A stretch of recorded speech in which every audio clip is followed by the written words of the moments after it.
You are almost asleep, warm, heavy, sinking into the mattress like a happy little stone.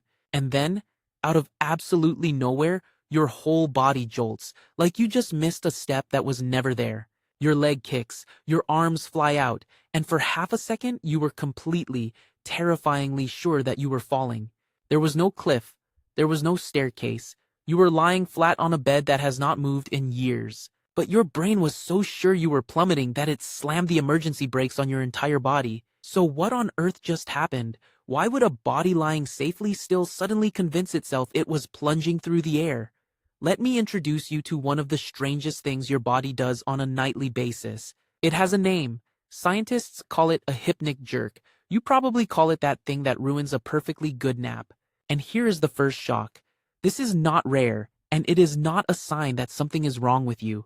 Studies estimate that around 70% of people experience it at some point, 7 out of 10, which means that right now, all over the planet, in every time zone, people are quietly launching themselves out of bed and blaming the mattress. It even happens in the daylight. You know that moment in a warm, boring meeting when your head nods forward and your whole body suddenly kicks like it touched a live wire. Same thing, on a train, on a couch, in that lecture you swore you would stay awake for.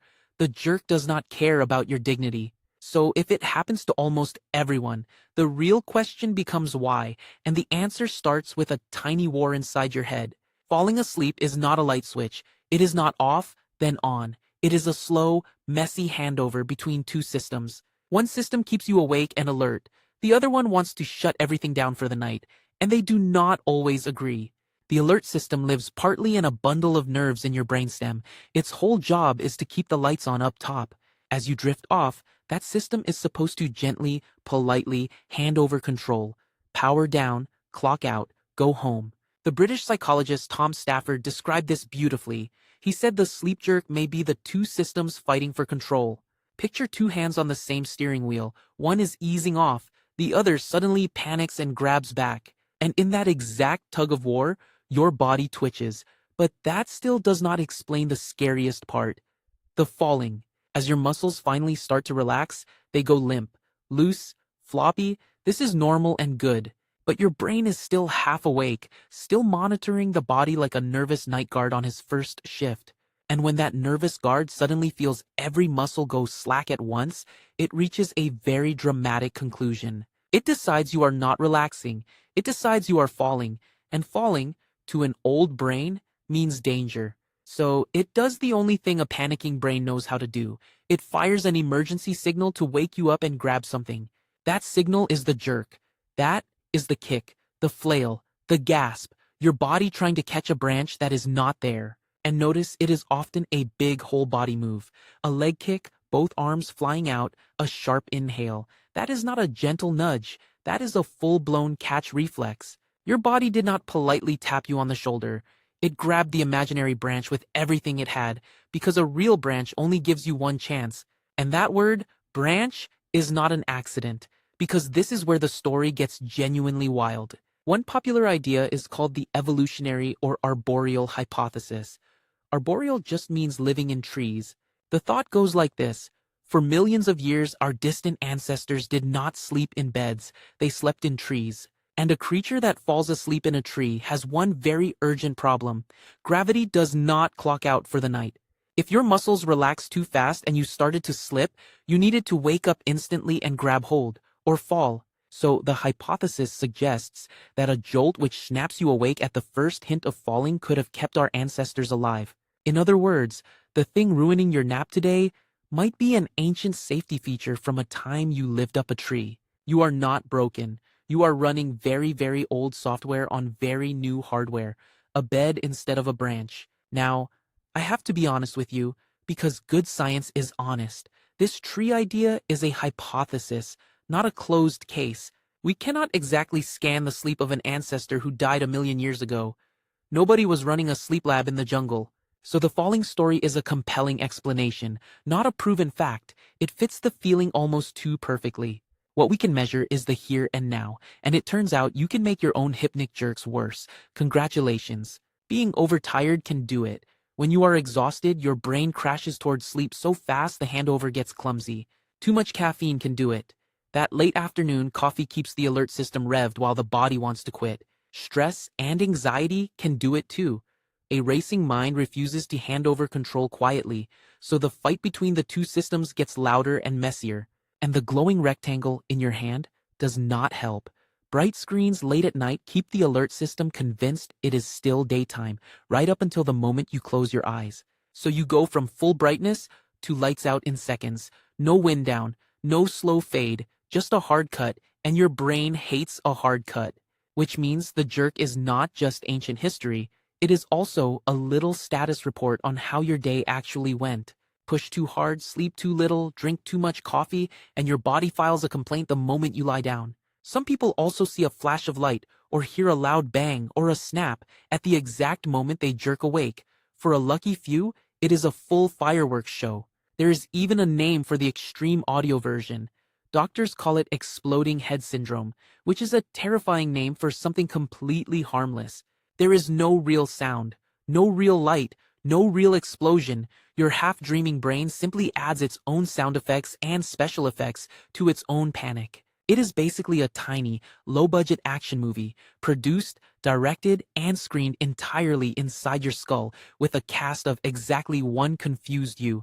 And once you know that, the whole experience shifts. It stops being spooky and starts being almost impressive. Think about what your brain pulled off in that half second. It detected a threat, judged it, and acted instantly, faster than you could ever consciously think. Before you even understood what was happening, it had already saved imaginary you. And here is a strange cousin of the jerk that makes the whole thing click. It is the exact opposite problem, and it happens to the same handover. You have probably heard of sleep paralysis. That is when you wake up but your body stays switched off and you cannot move a muscle. The hypnic jerk is the mirror image. In sleep paralysis, the body stays frozen when it should move. In the jerk, the body moves when it should stay frozen. Both are just the same nightly handover going slightly sideways. Two systems, one steering wheel, and a split second where nobody is quite driving. So, maybe the hypnic jerk is not a glitch at all. Maybe it is a bodyguard who is just a little too enthusiastic about his job. A bodyguard who has not been told that the trees are gone, that the tigers are gone, that the bed is, in fact, safe. But there is one more twist, because the falling feeling and the jerk do not always arrive in the order you would expect. You would assume you feel the fall and then you jerk. Danger first, reaction second. That is the logical order. But some researchers think it can happen the other way around. The muscle twitch fires first, for its own reasons. Then, your dreaming brain feels that sudden jerk and scrambles to explain it, and the story it invents is falling. Your mind writes a tiny movie in real time to make sense of a random spasm, a cliff, a missed step, a stumble, which is honestly a little humbling. Part of what you feel each night might be your brain covering for itself. It twitched, it did not know why, so it made up a reason that felt real enough to believe. And you believed it. This is the part I love.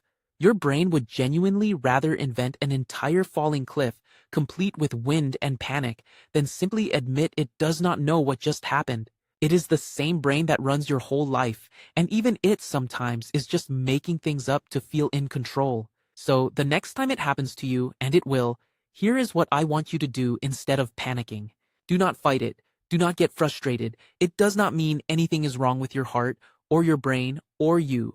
For almost everyone, the occasional hypnic jerk is completely harmless, a normal quirk of a normal sleeping brain. The only time it is worth mentioning to a doctor is if the twitches happen constantly, all night, and wreck your sleep. That is rare, and it is a different story. But the classic one, the single dramatic jolt as you drift off, is just your ancient wiring saying hello. Nothing to fix. Just take a slow breath, and let the two systems finish their handover. Let the night guard finally clock out. And maybe, as you drift off, you can appreciate the strange gift of it. A reflex older than beds, older than houses, older than language, older than fire, older than almost everything you think of as human. A little piece of your ancestors, still on duty, still watching the branch, long after the branch turned into a mattress. So it is not really a malfunction. It is a memory, a muscle memory from a body that used to live in the sky. You have not lived in a tree for a very long time, but a quiet, loyal part of you has never quite believed that. So tonight, when you feel that little falling jolt, do not be scared. Just smile and say, thanks, I have got it from here. If your brain has ever launched you out of bed like this, tell me about it in the comments. And if you want more of these, you already know what to do. Stick around and let us keep figuring out why you are so wonderfully, weirdly human.